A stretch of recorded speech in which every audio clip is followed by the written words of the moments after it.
we thought about a bookstore, and then we sort of started thinking about at the time, maybe 10 or so culinary bookstores across the country. We both have arts and culture backgrounds, and food and books very much are a part of arts and culture, even though both of our backgrounds are more in performance. But it was like, we can figure this out.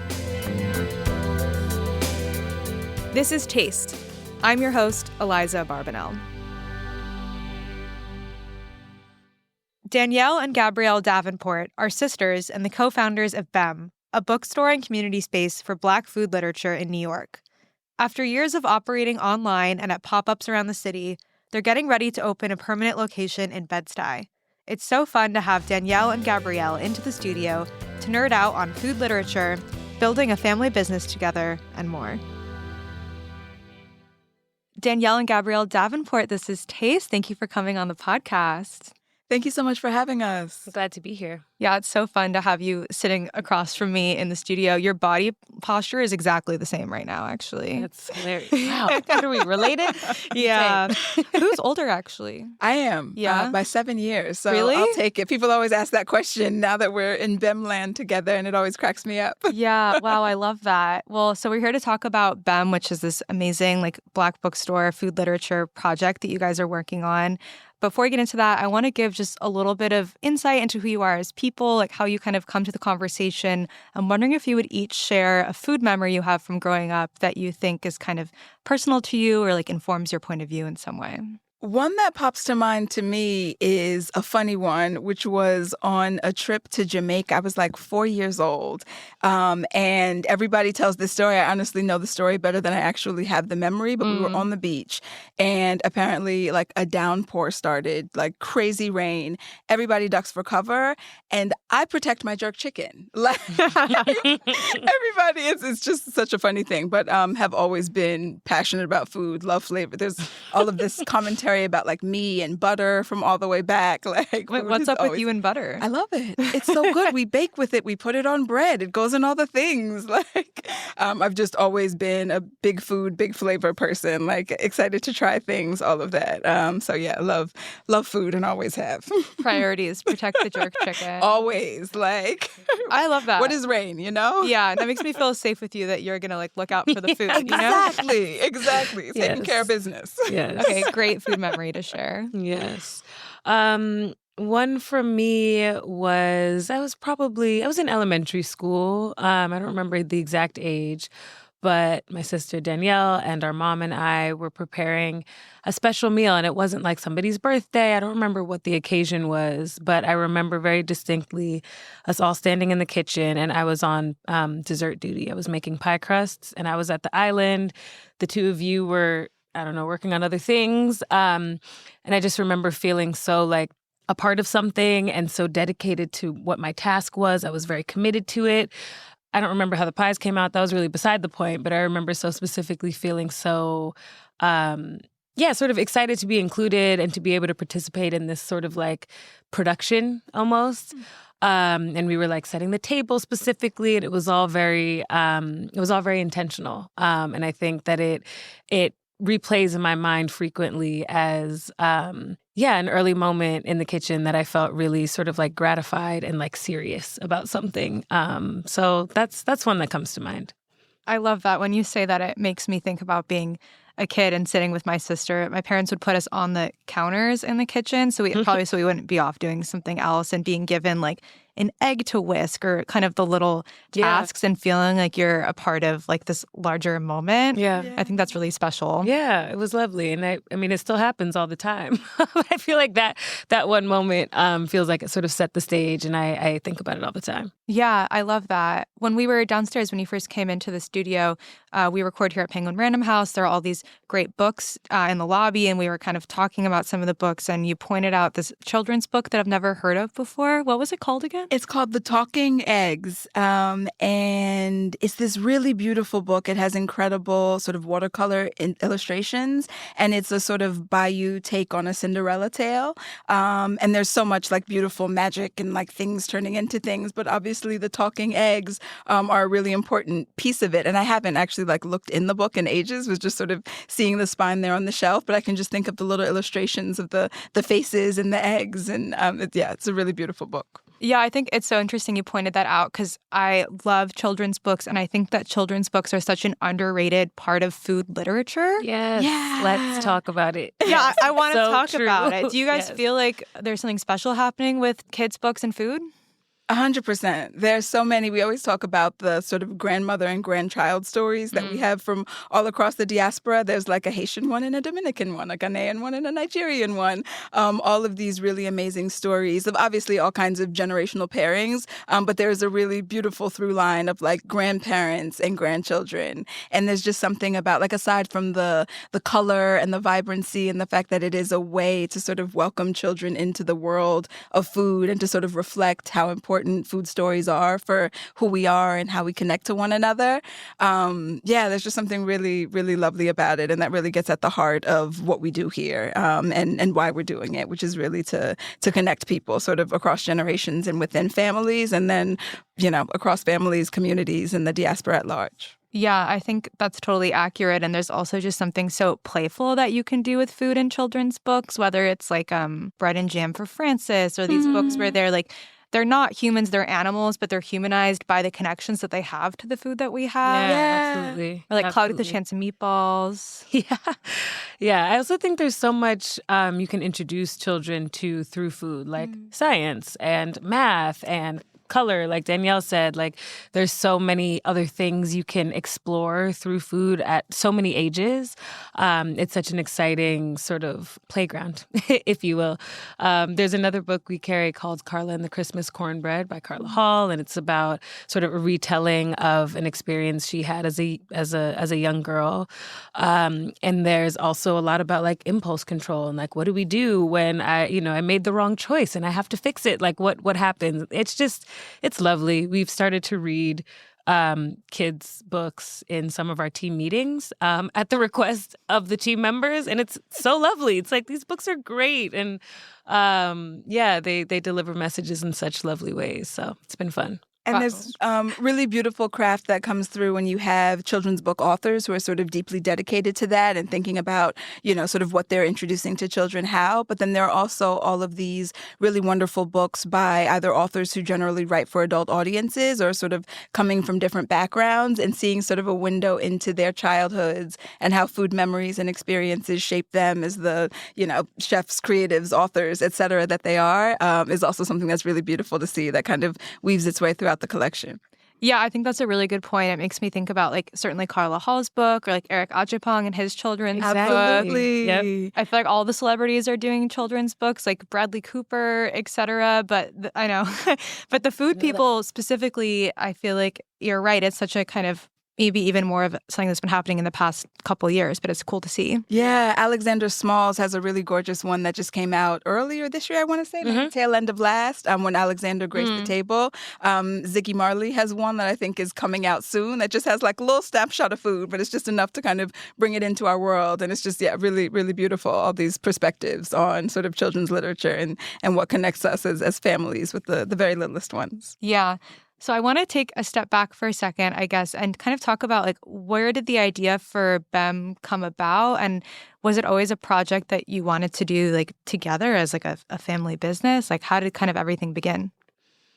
Yeah, we had talked about opening a business together for a while and started to massage different ideas on what would make sense for us, like what would be specific enough to us and our relationship that it would make sense.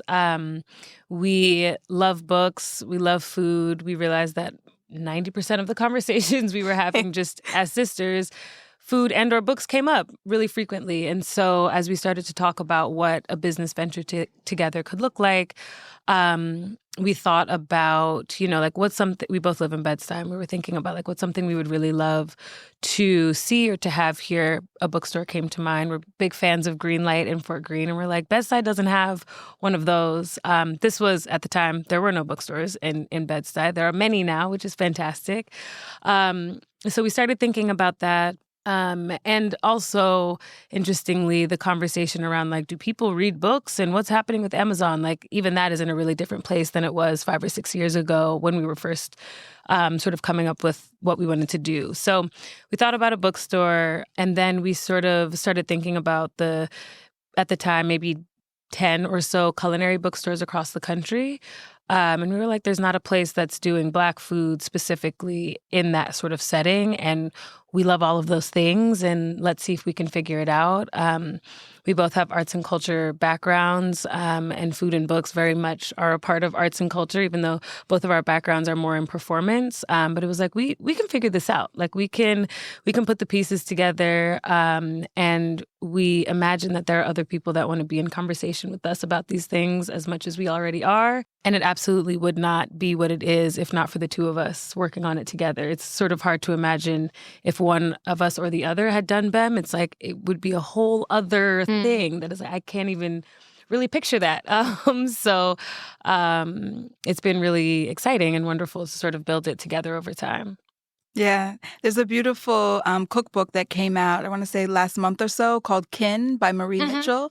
And it's a Caribbean cookbook. And just that idea of kin and kinship and the way in which BEM, very specifically, which, it comes from our grandmother's initials, Bernice on our mom's side, Marjorie on our dad's. And so the sort of energy of family, even, it's all over our conversation about the kids' books as well. But this idea of like, okay, so what if we take our family and then, you add the play cousins and like your cousin's cousin and then that friend, and then all of a sudden it's a bigger room, and we just kind of keep stretching and growing outward and outward. And it feels like, especially in Brooklyn, it's like the whole diaspora is passing through, or is deeply rooted, or both. So there's just so many folks and cultures and kind of things that we can dig into, like right here at home. It just sort of felt like a no-brainer, especially thinking about all of the things that food does touch, and the fact that we can have a political conversation. We can be talking about climate. We can be talking about all of what is sort of yummy and most nourishing and personal and sort of on the broadest scale, that food is a way into all of it. Yeah, I think, when I first heard about BEM a couple years ago, it just made so much sense to me, like not only to have a place like this existing, but also to be focusing on Bed-Stuy as a place for that, because it is obviously like such a heart of the Black community here in New York and all of these diaspora communities that you're talking about. And also that, we're in New York where all this publishing is happening. There's so many authors who live here or who are coming through here, or who could maybe get a start by like coming to one of your events and finding things that way. I think it's a really natural kind of like hub concept. Yeah, it's been really beautiful to watch the community evolve and like take on a life of its own over time. We opened in the height of the pandemic online, and so it was just such a specific and bizarre time to like start something that's really all about getting people together. Yeah. And now it's been so wonderful to be able to actually do that and be around people and build the community face to face with people on a really regular basis. I was emailing with a publicist we work with a lot, actually from PRH. The other day, and he was like, I ran into an author, who was walking home from the grocery store. Like, we all live in Bed-Stuy. We're all here together already, and it is really exciting to think about what our physical space will offer to our community as well. Yeah, I want to talk more about that. So, like, what does BEM look like right now in terms of what you're doing, and what are you kind of building towards at this stage? Great question. We are so excited. We're closer than we've ever been to signing a lease and getting into our space. So are we. What we've been doing for these past 4 years since we opened in January 2021 is events and pop-ups and collaborations, selling online consistently, but digging into all sorts of ways of sort of animating the food and the books and where they intersect. But what has always been sort of core to the vision is to have a space where we can bring people together to dig into all of it. And that is finally really, really close. We expect to be opening our doors later this year, sort of late summer, early fall. Really? Yeah. Wow. We can't wait to Say have a you prayer. over. It'll be great. Oh my God. Yeah, I'm crossing my fingers and toes. Thank you so much. I don't know how much you want to share about it, but I'm curious if there's going to be like a cafe component or like how food is kind of going to be existing. Yes, food will be at the heart of it. So we'll have the bookstore, we'll have a cafe and bar.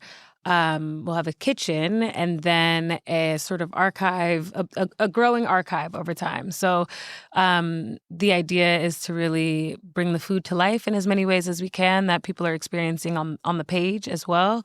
So we'll have demos and classes and chef pop-ups and residencies, all those kinds of things.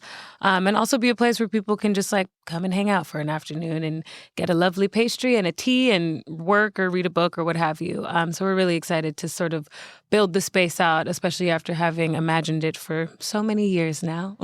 Wow, that is really special. And you guys are going to be busy. I'm sure there's going to be a ton of authors and people that want to do stuff in the space. We hope so. We can't wait. It feels like we're already building a list. There's so many folks, whether, for whatever reason of timing, when their book came out recently, since we've been open, or even beforehand, or people who are, based in other places. And we just can't wait. We're cannot wait to welcome you. The door's open. Yes, Exactly.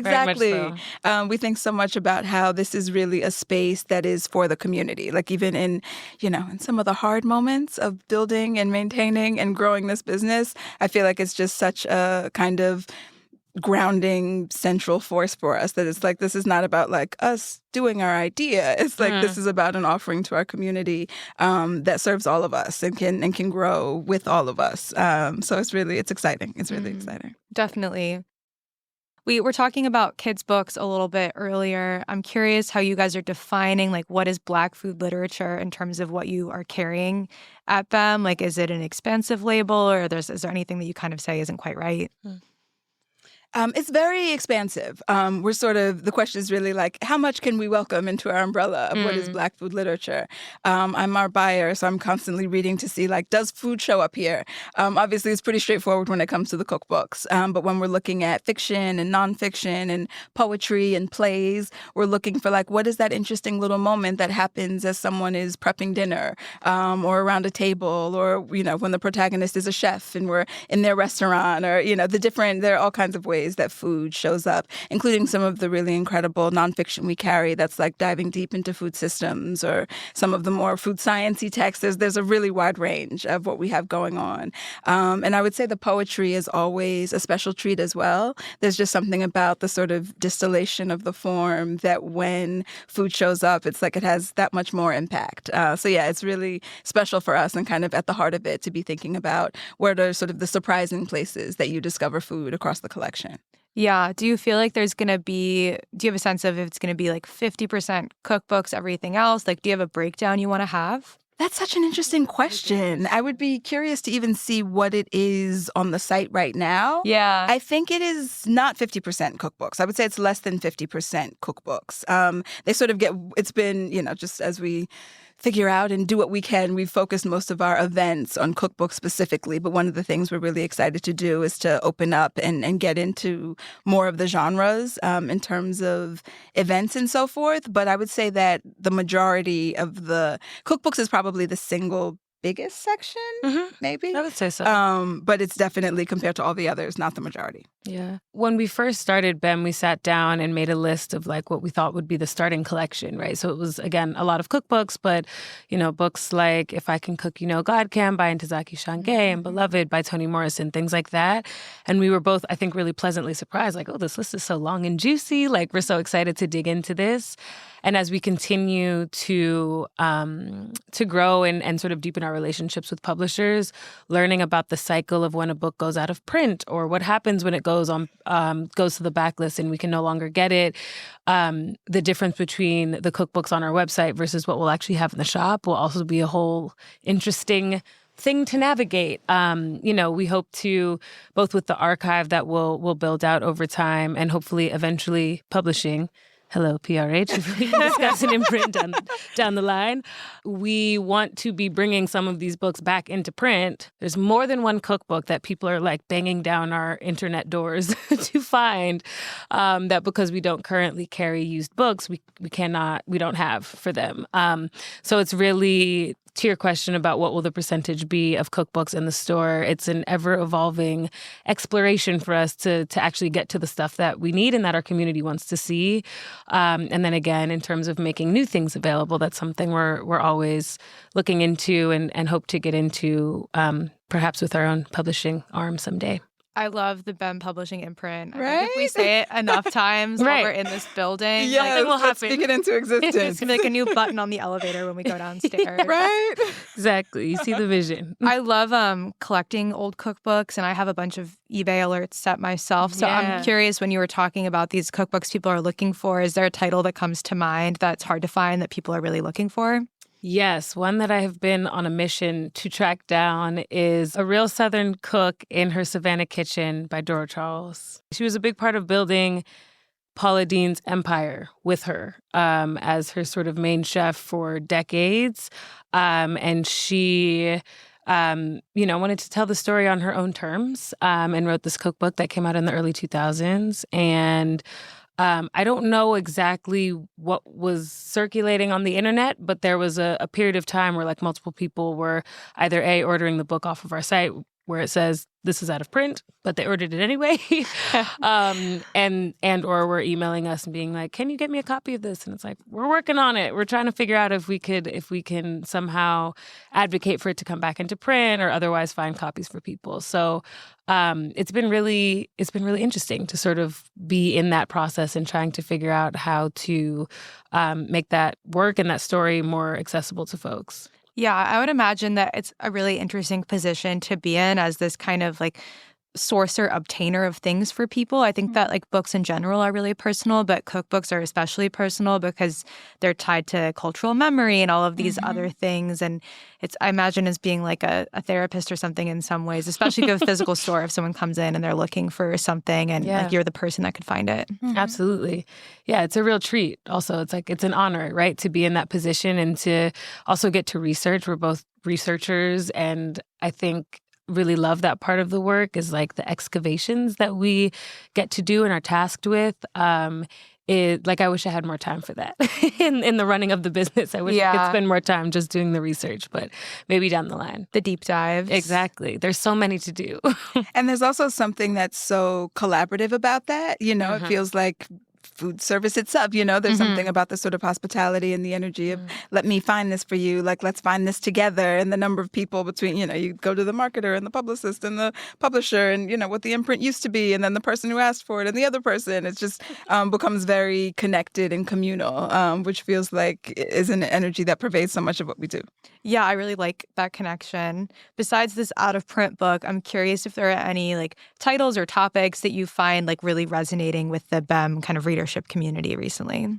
One of the things that I love so much is how diverse it is. We're always looking at orders come in and we're like, oh, I wonder how they came across that. And sometimes it's, it's like, well, this we just put in an email, or this we're doing an event for, and it's a big push, or pre-orders of a given thing. But I'm always so delighted by what's in a person's cart with the sort of, it'll be combinations that can be really surprising and lovely.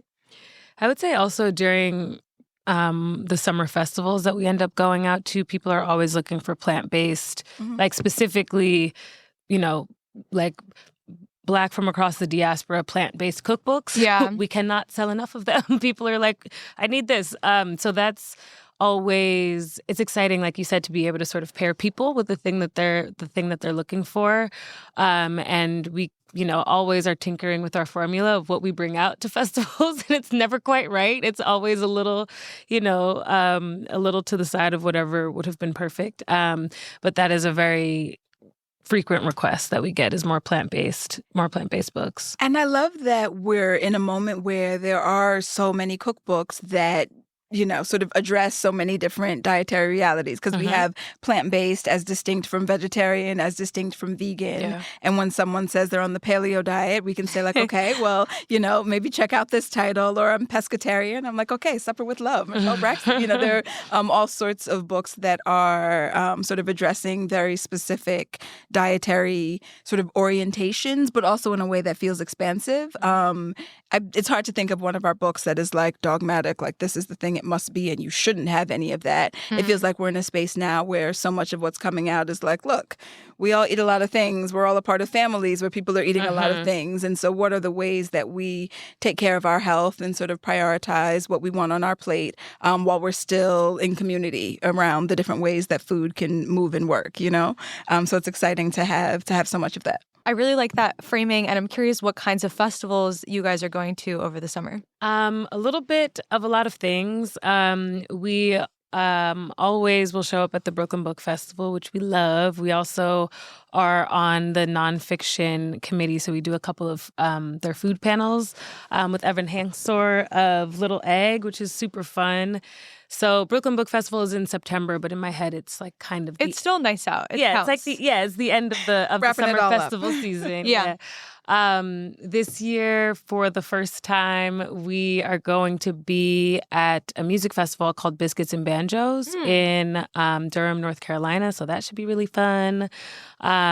We've done a couple of other music festivals, one here in Brooklyn called Celebrate Brooklyn in Prospect Park.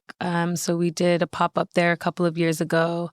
And then we do other sort of like street fairs and other smaller sort of community-oriented gatherings, all of which like bring their own thing and are delightful. Another big one that we do is the Black-owned Brooklyn Juneteenth Food Festival, which happens at Weeksville Heritage Center every year. And it's a blast. And we have so many Juneteenth-specific books, and it's really exciting to be able to like tell people about all of them at once. So those are a few of them, but each summer is a little bit different. And we do tend to get some of the same requests no matter where we are. So that's always fun to see. It's interesting, your question earlier about sort of what's moving most. I remember the summer that we were selling at the Bandshell in Prospect Park for Celebrate Brooklyn.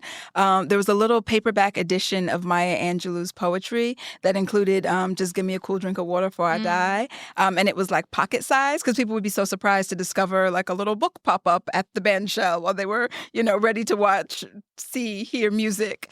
And so like, yes, our cookbooks and our kids' books and things of larger format would sell. But the number of people who were like picking up this poetry and able to like slot it into their pocket while they waited for the show to begin was really fun. Yeah, I feel like there is such a tradition of like book selling on the streets of New York. Like you walk around and you see the guys with their blanket out and everything on it. And I think for me as a New Yorker, the way that I read is kind of, I'm always reading, but I'm carrying a book with me the most in the summer because I'm going to the park or I'm waiting for my friends somewhere. And it just kind of like fits into that rhythm to always have it in your bag. So that's why I was asking that question. So I was just trying to picture like the way that this was kind of fitting into these larger rhythms of life. Yeah, all of that. We're glad to be a part of that for folks. I wanted to ask, I was like doing my research, and I think you both have such an impressive background of like working in the performing arts and as like an actor and a writer. Danielle and Gabrielle as like a curator across music and performance and dance. And I'm curious if you feel like the interdisciplinary kind of creative brain impacts the way that you approach thinking about BEM as a project in any ways. Big question. Sorry. No, great question. And I think absolutely, like even as we were thinking about what BEM would be, this was very much coming from a creative place of wanting to engage with ideas and expression.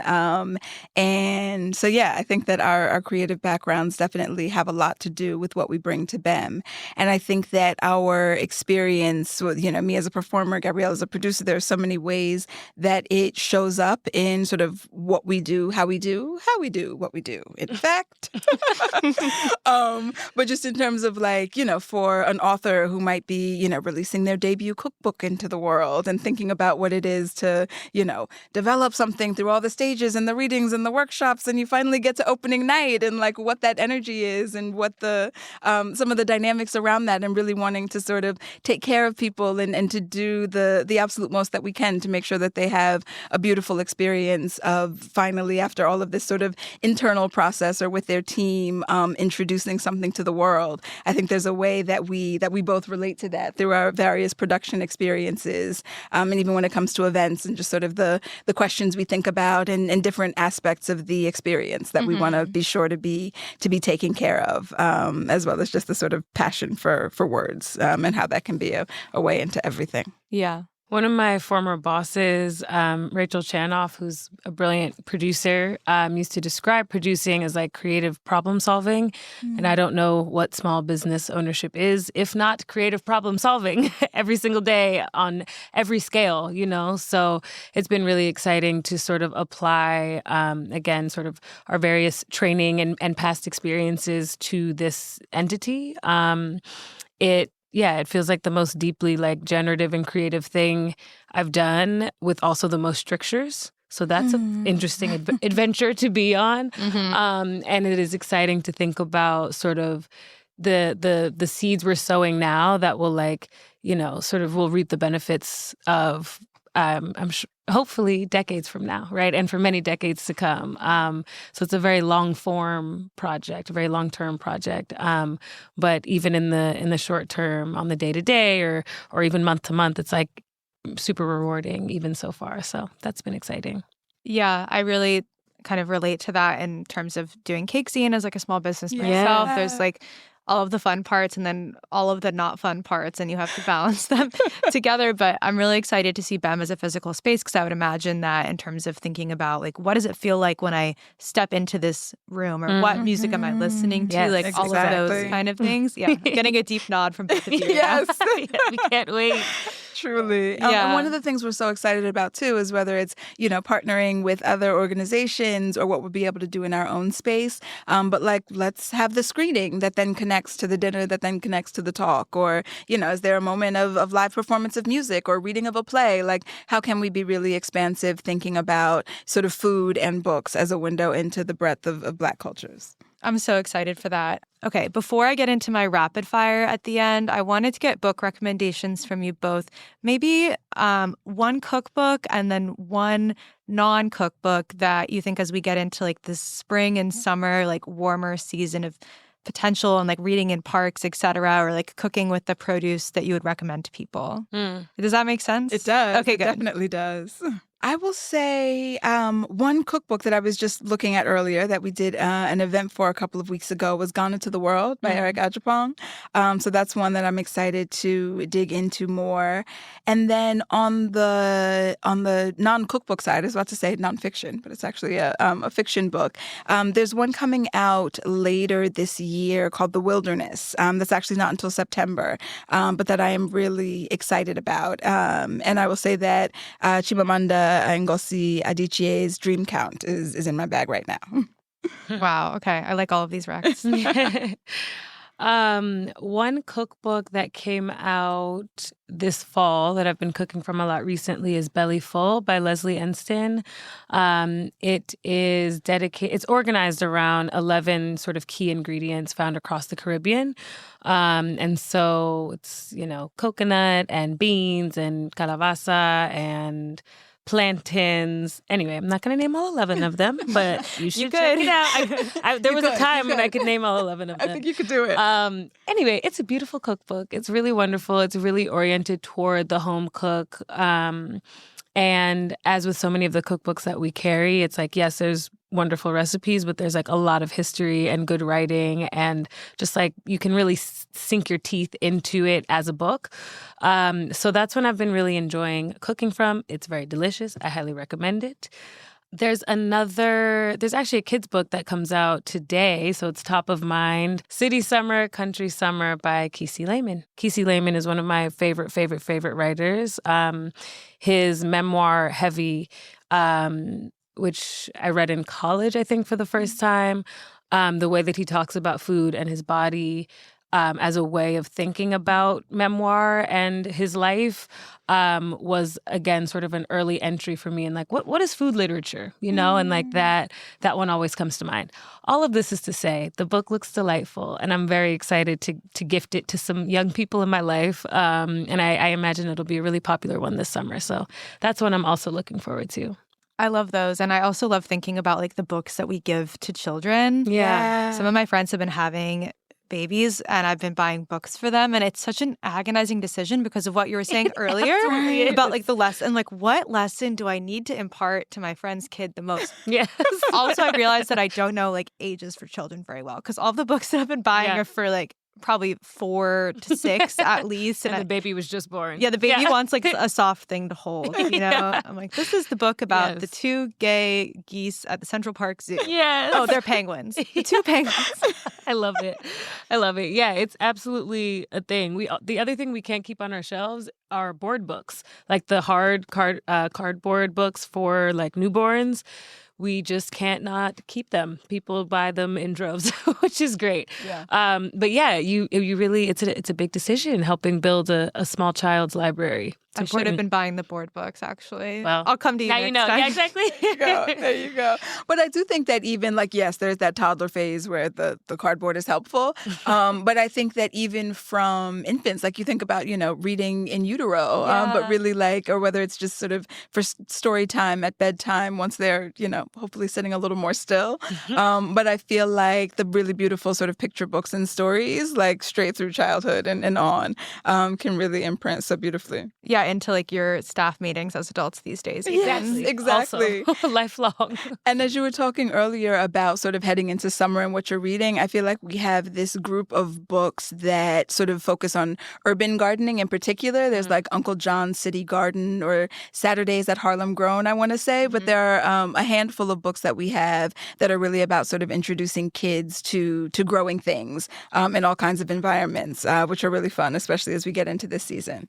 Oh, I love that. It's such a fun activity even to go and like pick out a gardening book and then decide what you're going to do. Yeah. Exactly. Yeah. Okay, are you ready to play some favorites? I'm going to do Probably this. not. Yeah. Honestly, I'm We'll going to be try. like, well, this, that, and the third. Yeah, okay. Yes. That'll be okay. I'm just going to throw some questions at you guys Okay. and we'll just run through. Okay. Your favorite place to read a book in New York? I would say Von King Park in Bed-Stuy or on the train. I miss being on the train and having enough time to read. Mm-hmm. Now that my commute is shorter, which is lovely, but I miss the reading time. I was going to say there's something about having like the whole city doing what it does around you in the very contained environment of the train. So I would say either home or on the train. I like that. One of your favorite bookstores in New York? There are so many, Mhm. right? I would say the one that has probably been, most in my regular rotation for the longest is Greenlight Mm-hmm. in Fort Greene. Yeah, also the McNally Jackson in downtown Brooklyn. I'm just like enchanted by the fact that they have an upstairs in there. They have an upstairs? Yes, it's really lovely. It feels like a much older bookstore than I know it to be because City Point is just not that old, And so they've really created like a lovely, cozy energy in there. And it feels like you can get lost and not be in downtown Brooklyn when you go up the stairs. So that is one I've enjoyed wandering through. I can't believe I didn't even know there was an upstairs. Yeah. I need to go do that now. Yes, it's great. I recommend it. Your favorite bakery in New York? Ooh, good question. You look stunned. I know. By this question. You thought it was going to be a book question. I know. I did. I don't know. Do you have a favorite bakery? I'm not supposed to eat gluten. Oh. And so it's challenging. And there's some fantastic gluten-free bakeries in New York. I would say the one that I frequent the most is actually a cafe, Stone Fruit, which is also in Bed-Stuy. I do occasionally leave the neighborhood that I live in, but it's fine. Stone Fruit has some really delicious gluten-free pastries that I love. But I have yet to find, there's like gluten-free bakeries that do great, like baguettes, breads, and things like that. And then there are some that do baked goods, but I don't really have one that I love that does both. And I would say that I love to bake myself, and as like an exercise in moderation, sometimes the name of the game is like, okay, you want a cookie, bake it. And if you don't have time, there you go. You are your Maybe favorite that's a win. bakery. Exactly. But I will throw out my favorite pastry chef in the city right now would definitely be Kamari Mick, who just does such genius, delicious, like inspired things at every turn.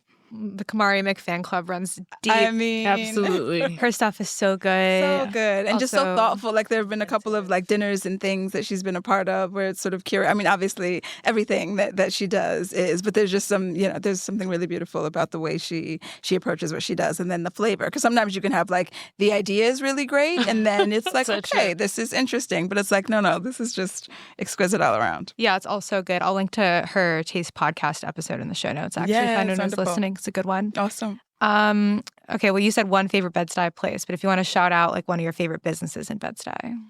Shipwreck Seafood is really awesome. And Joey, who owns it, is a delight and has been super supportive and offering advice and so forth to us. And he always has great fish and great stories. So that's one I love. Yeah. And two places that popped to mind for me. One is Brooklyn Blend, which is like right around the corner from my house. And I was so excited when they opened. And their Fulton Street smoothie, which is like a blueberry, peanut butter, banana with like a touch of cinnamon, like just very, very good. And then also Bedvine. They have Bedvine Brew, which is where we did our very first pop-up. That was just such an important part of us realizing like, oh, this works out in the world after we've been sort of, hiding behind our computers and like trying to do the thing for real. And between the wine shop and their bars and so forth, they've been just such wonderful partners along the journey. And what they've built with their businesses is really inspiring. Yeah, absolutely. Your favorite like late night bodega snack? Jalapeno potato chips. but only the ones that are properly spicy. Sometimes they're too sweet. And it's like, this is not what I came here for. Maybe chips as well. Yeah, I think if I'm doing a late night bodega run, probably chips. What flavor? Does vary. I'm partial to the kettle salt and pepper ones. Very good. I like barbecue chips. Okay, yeah. nice. But I would take all of these. Okay, my final question, which is one I ask all of my guests, but you guys are the people I'm most excited to hear the answer to, is fictional food scene, like from a book or a movie, that you wish you could eat in real life. Amazing. So I was thinking about, you gave us a little, you foreshadowed this question, which I was grateful for. And what my mind jumped to is this book called Masquerade by O.O. Sangoyomi. It came out, I want to say last year, maybe the year before. And it's set in the 15th century in West Africa, sort of present day Nigeria. And there is a particular feast scene where it's less like, I want to sit at the table and more like I want to be a fly on the wall, because it describes like all of this gorgeous food. And then there's the pounded yam, and there's like a cowpea in the yam that is then symbolic and has to do with how the young woman who's like from the blacksmith's guild and that has been like brought to, marry the king, and then like the weather, and there's like a storm, and like it's just the highest drama you could possibly have. And for like a feast scene in a book, that one stands out. So would love to witness that, even if I'm not at the table among the deep drama. It's epic. It's so epic. It's so epic. The thing that came to mind, there were two things actually that came to mind. One, there's a movie called Soul Food that came out in the 90s, mid-90s, late 90s. I was very young when it first came out, but it looms large in our family. Our mom's good friend's mom actually cooked all the food for the production. No way. So yeah. I want to have been there. I don't know. It just seems like it would have been fun. Yeah. And obviously the food and the Sunday meals are such an enormous part of the story. So that's one. The other one is from a poem by Nikki Giovanni called Knoxville, Tennessee. And the way I read the poem is that it's really about, summers with her family and what was growing in her father's garden and what she could eat. And it's a really short poem, but it's so transportive and beautiful. And it lived on my fridge for many years. So that is a place I'd like to go. Even if I was preparing the food, I would like to be there. I would like to be there with both of you. Yeah. And I'm so excited to read all of these recommendations and to come to BEM when it's open in real life. We can't wait to have you. Thank you so much. Thank you so much for coming on the show. Thank you so much. This was really fun. Eliza, what is up? How are you? I'm good, Matt. How are you? I'm great. Let's talk about three things. Yeah. Do you want to go first? You go first. Okay. My first thing is I wanted to tell you a little bit about the pop-up that Cake Scene did with our friends See You Soon at Rodora recently. Love to hear that. We've talked about See You Soon on the show before. Yes. They were cooking in New York last spring, and I got to go to one of their pop-ups at Gem Wine. I guess the backstory is that this is a culinary collective. They're based in Toronto, but they cook all around the world. And when Cake Scene was doing an event for our fourth issue, which was our cookie issue in London at Orange Wine Bar, I guess December 2023, which feels forever ago, they were doing a residency at this wine bar. So we got to try their food, and it was just so good that we kind of struck up this friendship and been wanting to do an event together, and then finally got to do this dinner at Rodora for 2 nights. It was so much fun. I got to not be on the line, but stand very close to the line, which is kind of maybe my comfort zone. When you're close to the line and you're seeing service and you're hosting, what are you learning? What are you seeing? Well, I got to watch my friend Diane, who is a producer for Cake Scene and just works as a producer in general, do expo for the 2 nights, which was really fun, which was not something she had done before either, but she did work as a server at Momofuku Co. back in the day, and we just kind of needed someone to be doing that role. So I love standing, across from her and hearing her do free fillet of fish all day. Those are the tickets coming in. And I was running plates with the staff and just kind of chatting with people and hosting. Do you have a service background? I know you worked at coffee. You've worked in coffee, right? Yeah, I worked as a barista at a cafe. So that did involve, taking orders, making food, bringing it out to people, busing, kind of full service. But I've never worked at a fine dining, more of a formal restaurant. But we were in such good hands. Rodora hosts pop-ups all the time. And our friends, Mikey and Kevin, who were doing the savory, and then Tanya also, who's doing dessert, they all have restaurant experience. So for them, it was no big deal. deal. And I just got to eat a lot of really delicious things. Now, Redora has been the home of so many pop-ups. I feel like a year of Redora would be an amazing story.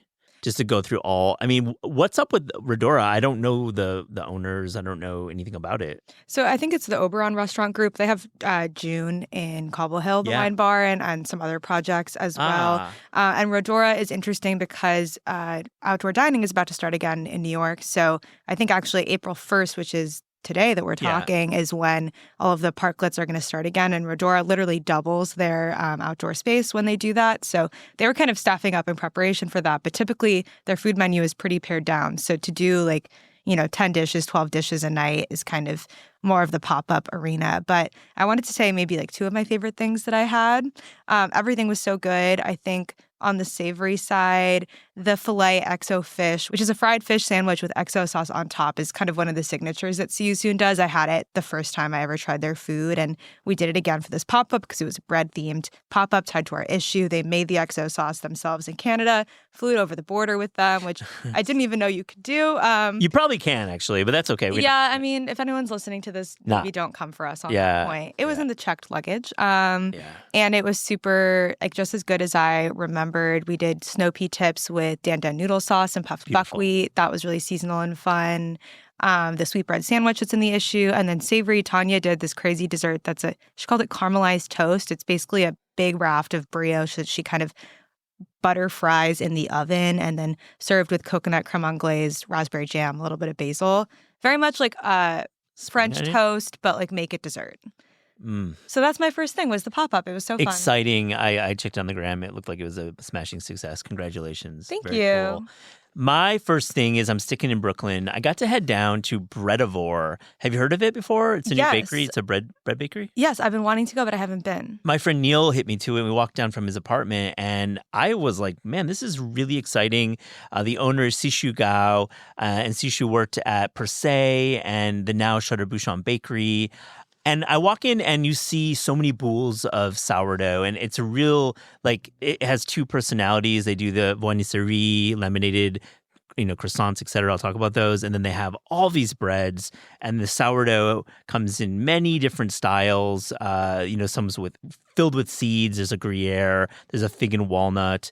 And I like the space a lot. It's really doesn't feel like bakery, high volume bakery. There's a really nice front area you can sit in, and you can sit in the window. There's plants there, but it is a really high volume. They're doing great business, and I think the viennoiserie is really, really top tier. They're doing flan, parisian, these pole part brioche that I'm didn't get to taste everything because that would be insane. But I'm just looking at the case, and it's a beautiful case. I think the big thing they have there are these egg cups, which is a laminated dough with an oozing egg custard flowing out of it with cheese. It's a savory cup. That was a big one. And they have this chive and cheese roll as well. I really like this place. I want to go back.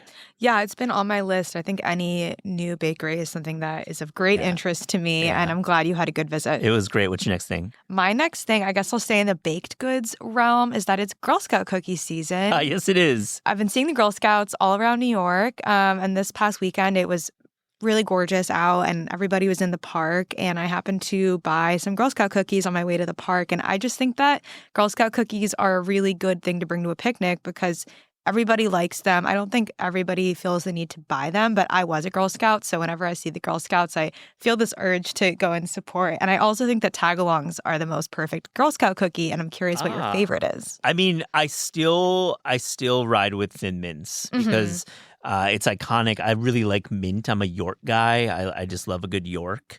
I got to give it to a friend of mine who grew up in Cuba and had never had Girl Scout cookies before. And watching his face as he ate a kind of melty chocolate peanut butter tagalong in the park was such a fun moment. Such a great picnic. You're right. A box is always going to make people happy. Yes. And also Thin Mints, I think a lot of people like to freeze them.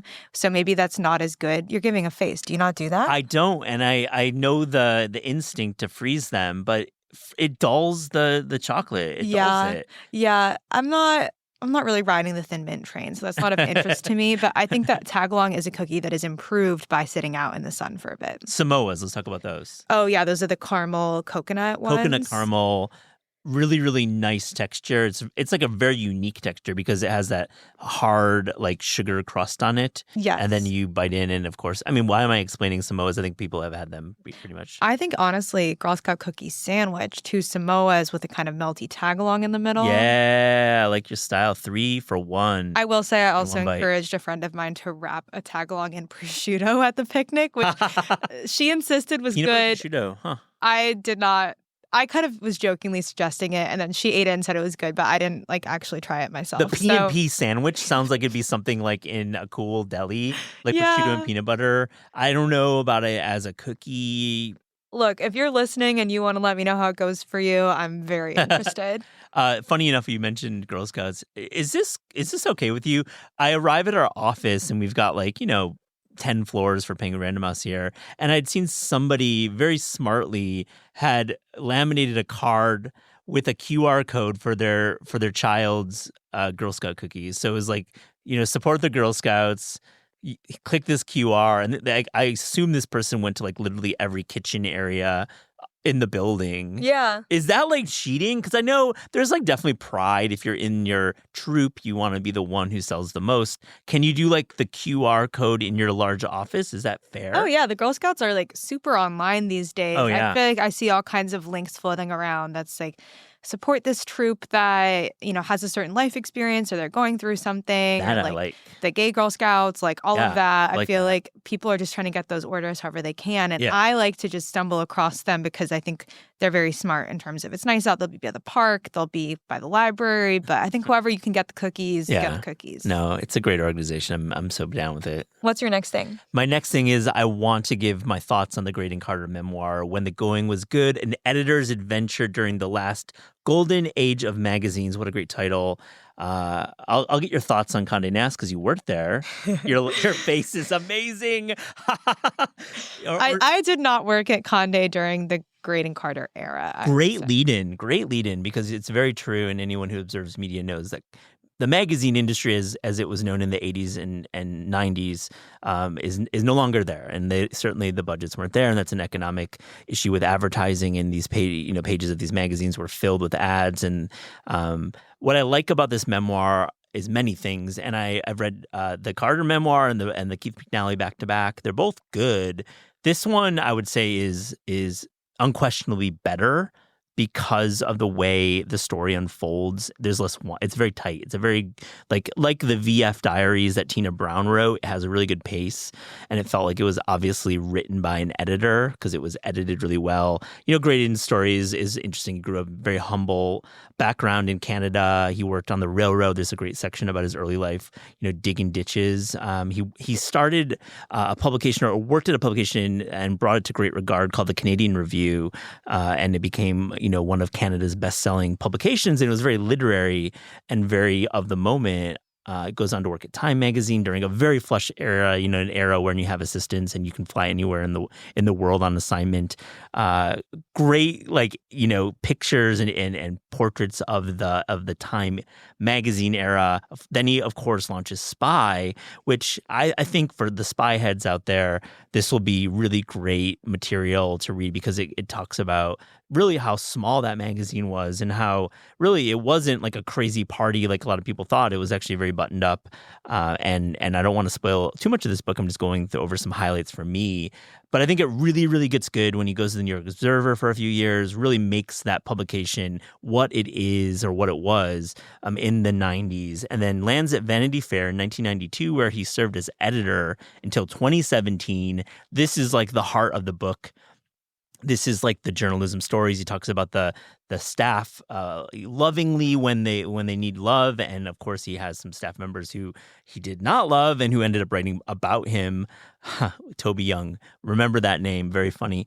But ultimately, we hear about a journalist who is extremely dedicated to a magazine and this style of magazine, high production values. Floors of staff. I would think he probably had a full floor at that point. The way the art team and the editorial team worked together and were very, very, very staffed. a cool part that I did not expect was this book serves as a small portrait of Cy Newhouse, who was the legendary, family member who ran Condé Nast and was the one who called all the shots and was a media figure in his own right at the era. And learning about Cy in this way and kind of Cy's quirky behavior, but really Graydon is beloved to this gentleman, and as he should be. Cy let him create, I would say, the generation's greatest magazine in many ways. Debatable, I'm sure, but my father was a religious Vanity Fair reader for decades and just loved the publication for its mix of city life, culture, gossip, politics, all the columnists, Wolcott, Hitchens, like all the people that we know. Of course, Dominic Dunn became very famous in the pages of Vanity Fair. And then he talks about the downfall, which, is not full of too much gossip. He does not like Anna Wintour. That is obvious. And you can read explicitly his relationship with Anna Wintour, who still runs Condé Nast today as a creative director. And then he fades off into the sunset and he talks about Airmail, which is a really nice read right now. I subscribe and I really like it. So my takeaway is that this is a really good journalism story. It's a story about New York in the 70s and 80s. It's a story about going out to dinner. It's a story about a guy who ended up creating restaurants and still today runs Waverly Inn and still does the seating chart to this day, every day, meaning he looks at the reservation book and gives everyone the right seats, which I think is great. There's a lot of food in the book. He's not a home cook. He's not doing elaborate meals, but he goes to Da Silvano, like that famous West Village, overpriced. I went a couple times, did not understand it. Very expensive, but he would go there 3 times a week. So just like hearing about somebody who goes to a restaurant with his family, he's got many kids, 3 times a week, that kind of regular is wild to me. It's wild. Yeah, I think I would be disappointed if Graydon Carter was a home cook. I think like Right. the point of his job is to go out and see and be seen and have a pulse on New York. And I think especially in that era of the 3 martini lunch and the big expense account and schmoozing all of your writers, like you don't really have time to be cooking dinner at home for people. That's kind of like not what the Vanity Fair editor job was about. No. He's very adamant, and I think some critics have said that maybe this is a little embellished, that he was home for dinner with his family and had a balanced life. But I don't imagine how you could have a balanced life with all the travel and with all the parties and all the social engagements. I believe him, though. Why would he embellish that? That's my question.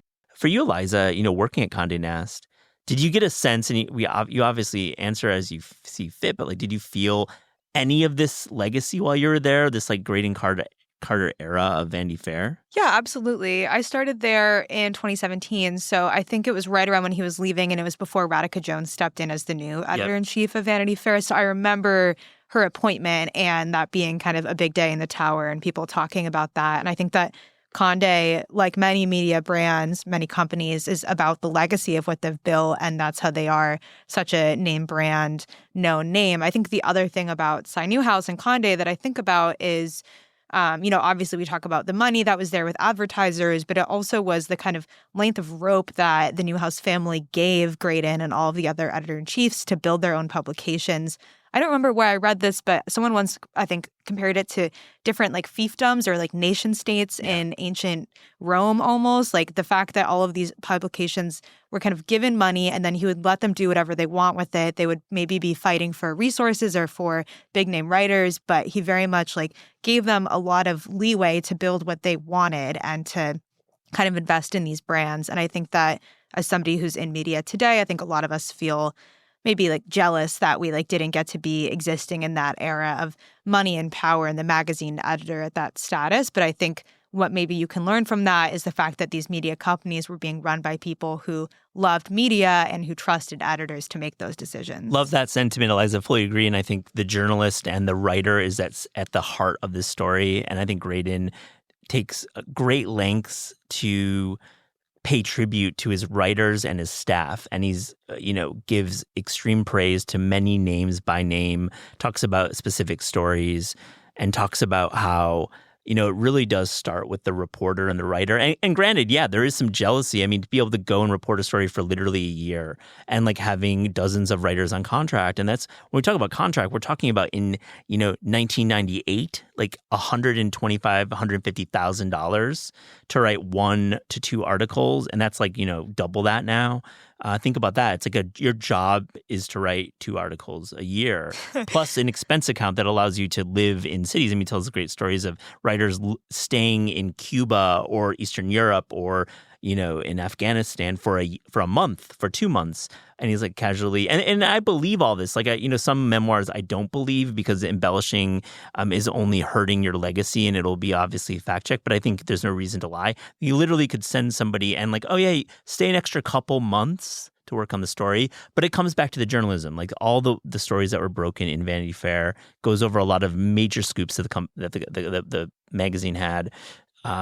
And it's a testament to the guy who was sitting at his kitchen counter in his office editing every morning, arrived at the office between 6 and 6:30 a.m. every single day before the meeting started. And he was deep in manuscripts, deep in copy, working on pages. And I think that's what a good magazine editor does. You have to work like extraordinarily hard to make the magazine good. Yeah, absolutely. I'm really excited to read this book. I'm glad that you're giving your review. I think you'll like it. I really do. I mean, there's like jealousy moments, but it really... Condé is a complex place. It's a special place, though, and it's American history. The publications that come out of the New Yorker, Vanity Fair, Vogue, I can name them all. They're all important in different levels to this day. Mm-hmm. And it was nice to hear this kind of really personal story. Definitely. What's your last thing? My last thing is not as like weighty as important as that.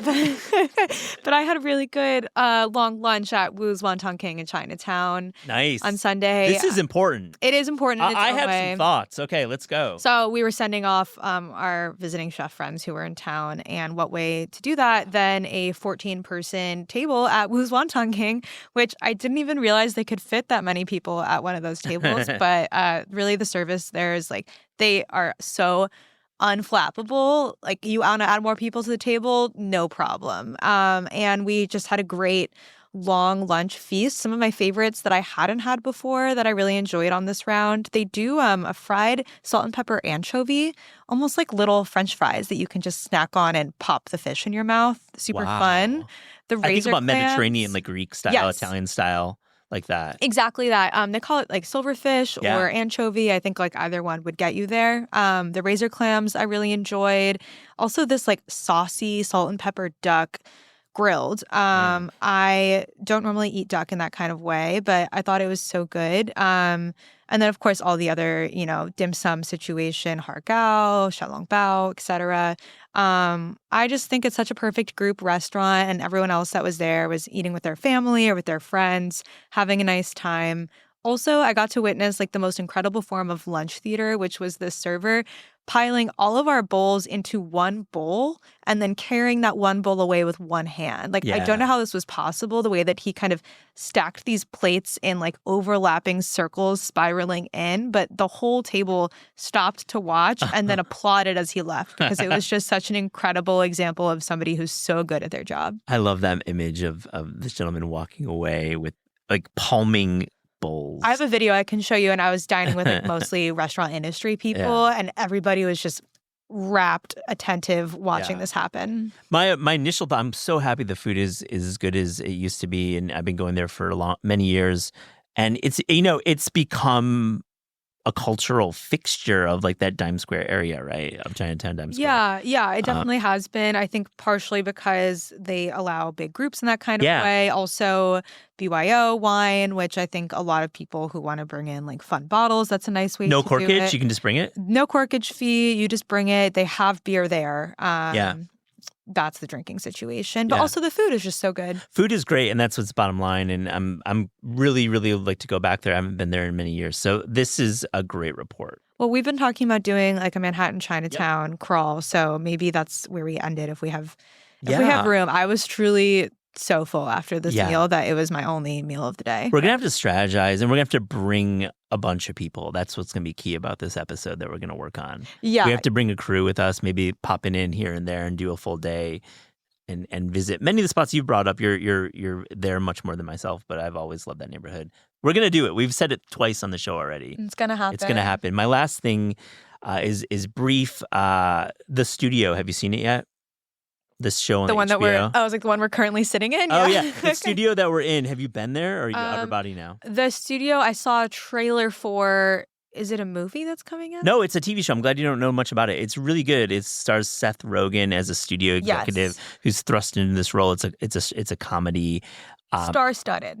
Yeah, there's a lot of cameos, and I like the tone of it. I think I'm not like the biggest Seth Rogen actor fan, but I really like the tone of the show. Kathryn Hahn plays an incredible head of marketing of a studio, and you can only imagine what a head of marketing of a major studio is in caricature format, and she's one of our best actors around. Greta Lee, Sarah Polley, Martin Scorsese, star or guest star in one of the episodes. I'm just giving it a major plug because I'm not sure if it's getting watched. It's only 2 episodes in as of this recording.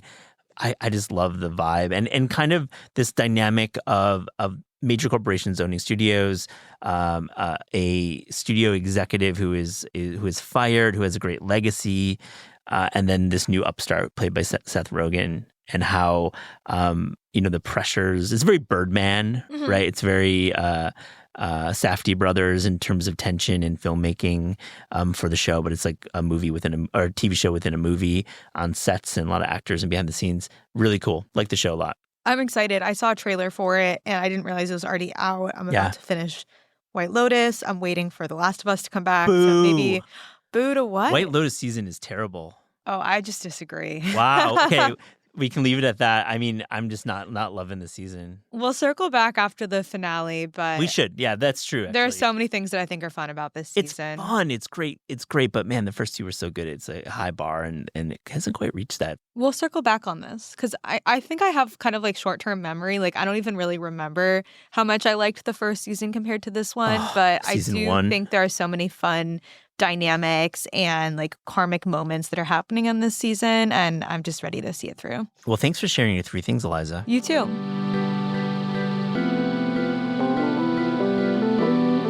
This is Taste is hosted and produced by Matt Rodbard and me, Eliza Abarbanel. The show is edited by lead producer Clayton Gumbert and supervised by Pat Stango, Director of Media Production and Development at Penguin Random House. Thanks to Shalia Harris and the production team at Penguin Random House. Theme music by Steve Rydell, logo and guest illustrations by Ellie Skurzat. Visit Taste online at tastecooking.com and make sure to subscribe to our newsletter to keep updated on all cool things in the world of taste.